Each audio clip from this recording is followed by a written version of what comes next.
Hello lovers, kembali bersama saya Agus dan istri saya Mala dalam cerita tentang cinta. Cerita tentang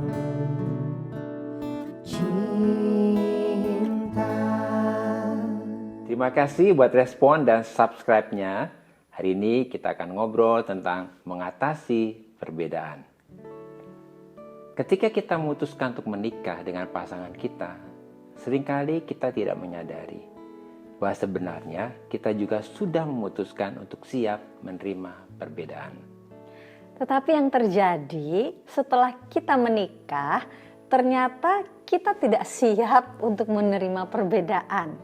Contohnya, saya ini lebih senang kalau sudah menggunakan payung atau barang apapun. Nah, barang itu setelah dipakai harus disembalikan ke tempatnya semula gitu ya. Tapi Agus, suami saya yang tercinta ini sering lupa untuk menaruh barang yang sudah dia gunakan. Biasanya dia selalu bilang, kamu selalu bilang ya, Iya. wah sorry lupa naruhnya, nanti beli lagi deh gitu ya. Nah, kebiasaan Agus ini yang menurut saya ngegampangin, bikin saya jadi kesel deh.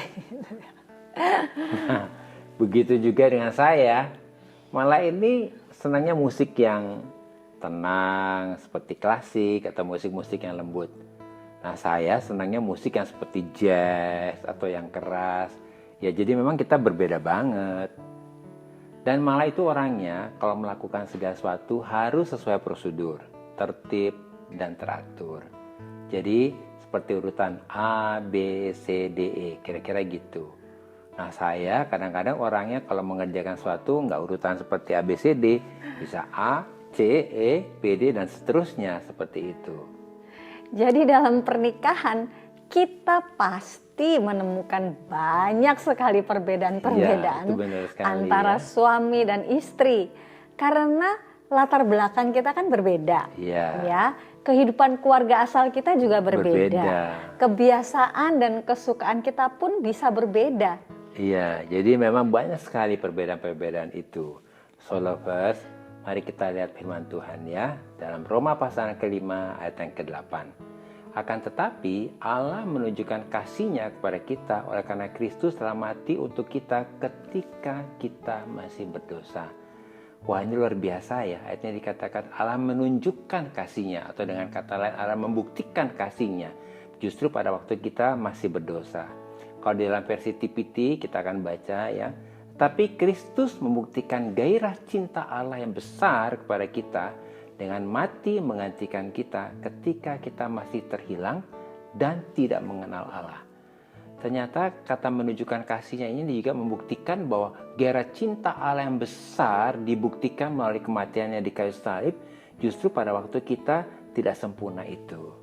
Wow, luar biasa ya firman Tuhan ini mengingatkan kita bahwa Kristus mengasihi kita pada saat kita masih berdosa, masih penuh kekurangan dan tidak sempurna. Iya, betul sekali. Ya, bayangkan Yesus mati untuk menunjukkan kasih-Nya yang sempurna kepada kita ketika kita dalam posisi yang sangat berbeda dengan Dia. Iya. Di mana Dia adalah pribadi yang sempurna, sedangkan kita sama sekali tidak sempurna. Nah, lovers, ingat nggak bahwa pernikahan adalah gambaran hubungan Kristus dengan jemaat, dan itu kita dapatkan dalam Efesus pasal yang ke-5 ayat yang ke-32. Jadi hubungan pernikahan kita juga seperti ini, di mana kita tidak fokus pada perbedaannya, tetapi fokus pada kasih yang justru menerima perbedaan. Amin. Ya. Sebab kasih itu bukan menuntut kesempurnaan. Ya, amin. Tetapi kasih itu menerima ketidaksempurnaan dan menyempurnakan yang tidak sempurna. Iya. Nah, lovers, prakteknya adalah justru kita yang menerima ketidaksempurnaan pasangan kita dan kita mengisi kekurangan dari pasangan kita. Wow, keren banget ya. Karena kita justru aman dengan perbedaan pasangan kita. Dan kita diberi kesempatan atau kehormatan untuk mengisi perbedaan yang ada pada pasangan kita. Karena belum tentu perbedaan itu sesuatu yang negatif loh lovers. Sebab Tuhan ingin supaya kita saling mengisi dan melengkapi pasangan kita. Nah, setelah saya menyadari kebenaran ini, maka saya tidak lagi gusar dengan perbedaan yang ada antara saya dan Agus ya.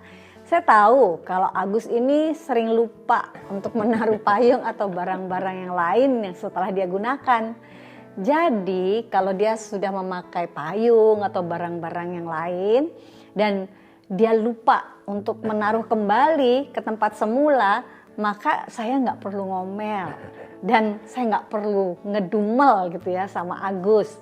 Udah langsung saja saya ambil barangnya dan saya simpan di tempatnya kembali. Nah, lama-lama saya perhatikan Agus kok jadi berubah gitu ya. Kenapa dia berubah? Karena dia melihat respon dan sikap saya yang tidak ngomel dan ngedumel, tetapi justru membantu dia gitu loh. Nah, laporan penting banget ya. Jadi istri saya tadi bilang kan dia nggak ngomel, nggak ngedumel. Padahal saya sedang melakukan sesuatu yang menurut dia itu sepertinya aduh bikin kesel ya. Ya maklumlah kadang-kadang pria kalau diomelin, dicerewetin sama istri, tahu nggak malah jadi sebel. Ya itulah pria seperti itu. Tapi waktu saya lihat sikap istri saya malah ini yang tercinta, dia nggak ngomel lagi, nggak ngedumel lagi. Wah bener deh. Membuat saya jadi merasa dihargai dan saya merasa dikasihi. Begitu juga saya. Tahu nggak lovers? Kadang-kadang saya ini suka lupa juga loh. Saya suka lupa gitu loh ya. Jadi pernah waktu suatu saat kami mau pergi, tiba-tiba sudah pergi nih di perjalanan. Oh saya lupa, wah saya kelupaan sesuatu nih. Padahal kami berdua sudah jalan pergi naik mobil gitu. Iya, lumayan udah jauh juga. Sudah agak jauh ya. Iya. Nah, karena biasanya sebelum pergi Agus selalu ingetin saya gitu sebelum berangkat. Dia tanya, ada yang ketinggalan nggak? Iya itu udah kebiasaan saya. Coba gitu, diperiksa dulu gitu ya. Nah hari itu saya jawab, sayang semua sudah oke. Sudah oke, ayo kita berangkat gitu. Di tengah jalan taunya ada yang kelupaan loh. Tahu nggak lovers? Kalau dulu ya, kalau istri saya lagi kelupaan begitu, apalagi udah jalan jauh, biasanya gini loh. Waduh saya udah marah, saya udah kesel, udah ngomel ya di mobil. Jadi suasana udah jadi nggak enak loh udah begitu. Tapi setelah saya mengerti bahwa kasih itu tidak menuntut kesempurnaan, tetapi menerima ketidaksempurnaan dan menyempurnakan yang tidak sempurna itu, maka respon saya berubah. Saya waktu melihat istri saya ini kelupaan, ya udahlah, saya bahas santai aja, saya bahas happy aja seperti itu. Iya, dan hal itu yang dilakukan oleh Agus membuat saya merasa aman ya. Kamu jadi aman ya? Aman dengan perbedaan gitu ya. Jadi lovers, kita harus ingat ya, untuk kita mengatasi perbedaan dalam pernikahan, yang pertama kita sebagai suami istri, kita harus menyadari bahwa kita ini memang berbeda. Ya, sebab tidak ada pasangan yang tidak memiliki perbedaan. Nah ingat ya lovers ya, kita ini memang berbeda ya. Nah yang kedua, perbedaan justru menjadi kesempatan atau kehormatan untuk kita bisa mengisi apa yang tidak sempurna menjadi sempurna dalam kehidupan pasangan kita. Amin. Dan yang ketiga, kita harus aman dengan perbedaan yang ada pada pasangan kita ya. Benar, ya. Sehingga perbedaan justru akan membuat pernikahan dan cinta kita semakin indah. Amin. Nah, lovers ingat ya, perbedaan justru akan membuat pernikahan dan cinta kita semakin indah. Amin. So lovers, kalau hari-hari ini kita sering konflik dengan pasangan kita karena perbedaan-perbedaan itu, mari kita datang ke Tuhan, kita berdoa, kita bawa pernikahan kita kepada Tuhan. Bapa di surga, kami bersyukur bahwa Engkau mengasihi kami pada saat kami tidak sempurna. Kami bersyukur Engkau mengisi, melengkapi, dan menyempurnakan ketidaksempurnaan kami.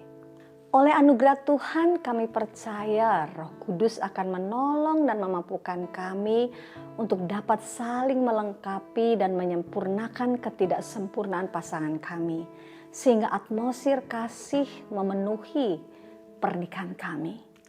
Dalam nama Yesus, amin. Tuhan memberkati. Sampai ketemu di episode berikutnya. Bye-bye.